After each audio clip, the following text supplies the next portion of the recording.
کہا کہ یہ فیصلہ جو تھا اس نے تنہا اپنے عقل کی روح سے کیا، اور عقل کا فیصلہ یہی ہوتا ہے برادران ہمیشہ، اگر میاں اپنی حفاظت کرو، اپنے آپ کو بچاؤ، اس وقت کا رکھا ہوا کل تو کام آئے گا، کل کو تم پہ کوئی وقت پڑ گیا تو کون تمہیں پوچھے گا؟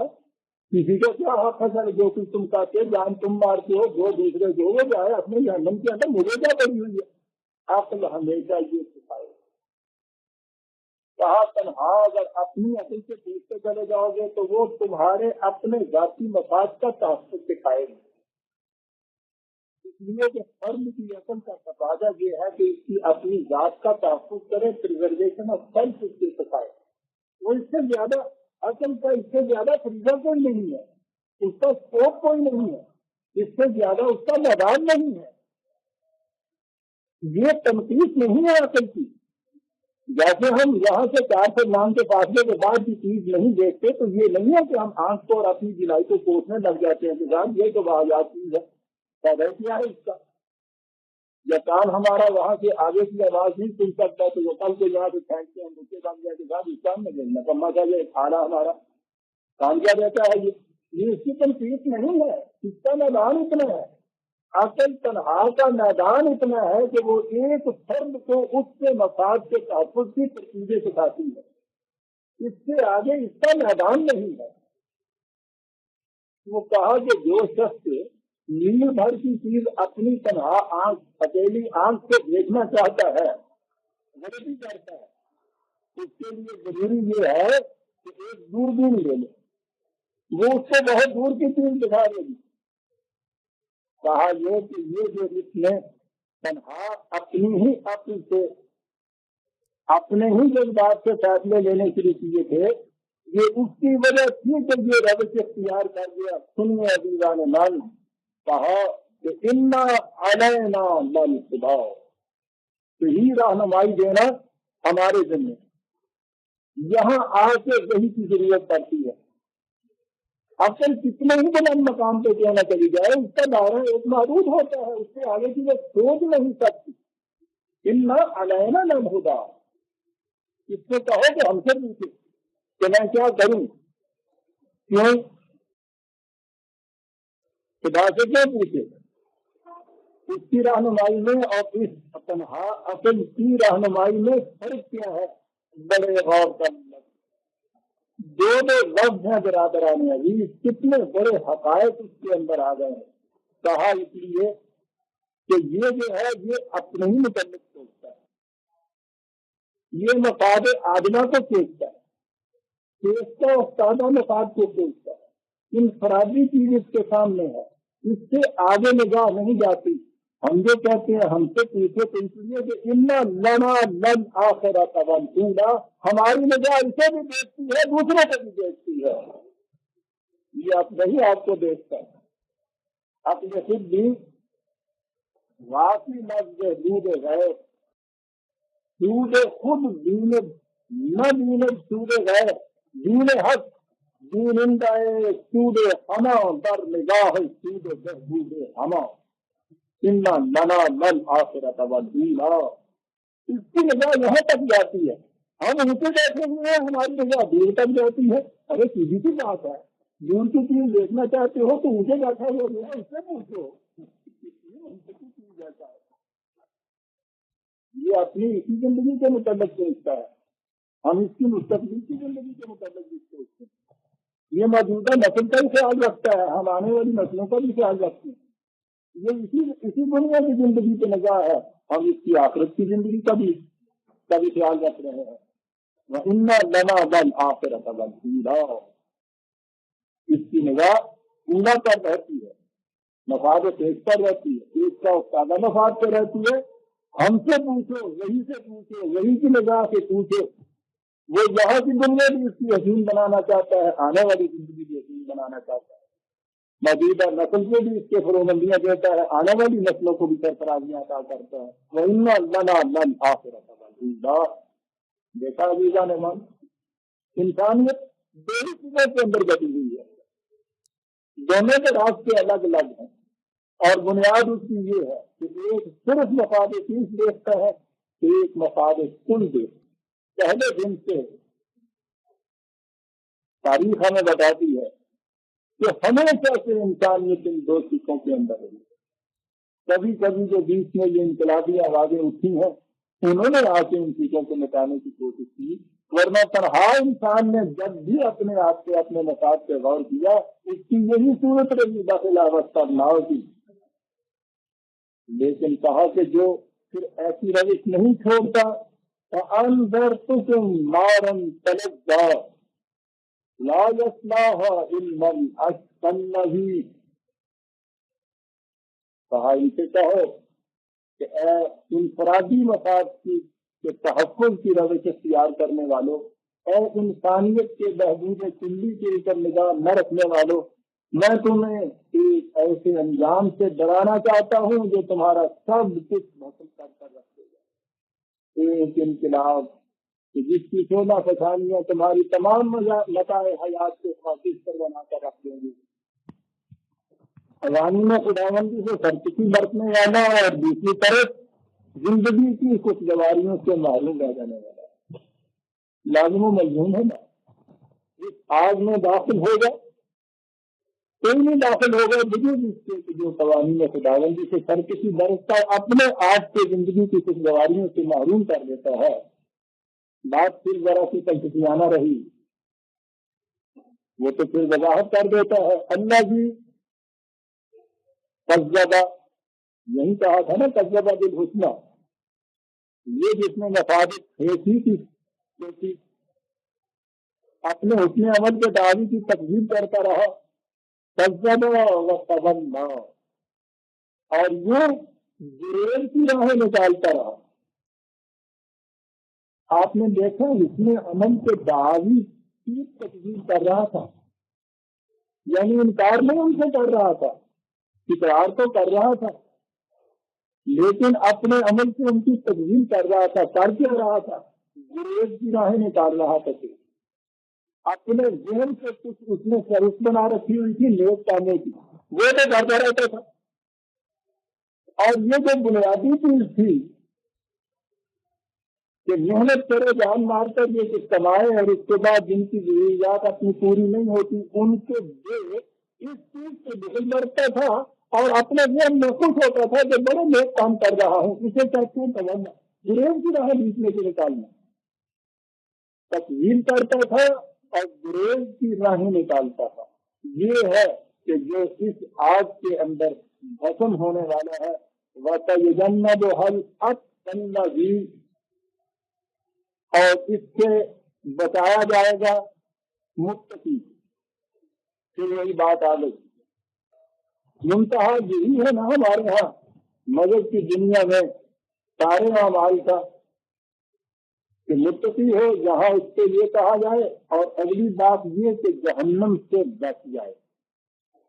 یہاں کہا ہے کہ متقی، یہ تو لفظ ہوتا ہے آپ کے ہاں ارباب شریعت کے ہاں تقویٰ یا متقی.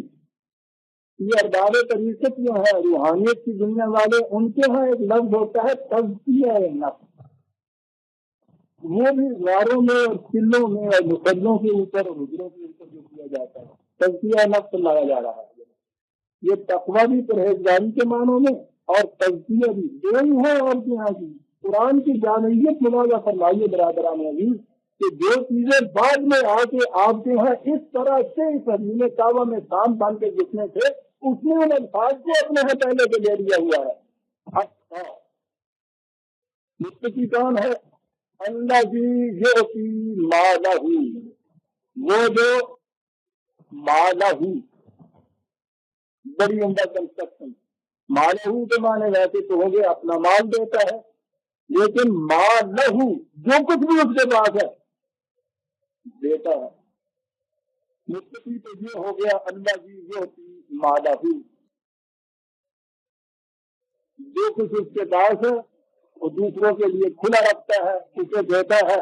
اور اس طرح سے کاہے کے لیے دیتا ہے؟ یہ تذکیہ تاکہ اس کا تزکیہ نفس ہو جائے.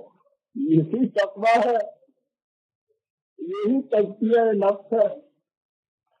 یتزکیٰ. اور اس دینے کے اندر اگلی بات یہ کہی، اتنی بڑی عظیم بات کہی، وَمَا لِأَحَدٍ عِندَهُ مِن نِعْمَةٍ تُجْزَىٰ، حالانکہ اس کے سر پر کسی کا احسان نہیں تھا جس کو اتارنے کے لیے اس نے کچھ یہ دینا تھا. یہ ہے وہ قلب کا انقلاب. دیتے بھی ہیں آپ کے ہاں، دینے والے بڑے ہوتے ہیں، بڑی بڑی ٹیبلٹ لگی ہوئی ہوتی ہیں جن کے اوپر نام لکھے ہوئے ہوتے ہیں، اس کے اوپر ہزاروں روپے دیے ہوئے ہوتے ہیں، بشرطے کہ اس ٹیبلٹ کی نقاب کشائی کسی بہت بڑے افسر نے کی.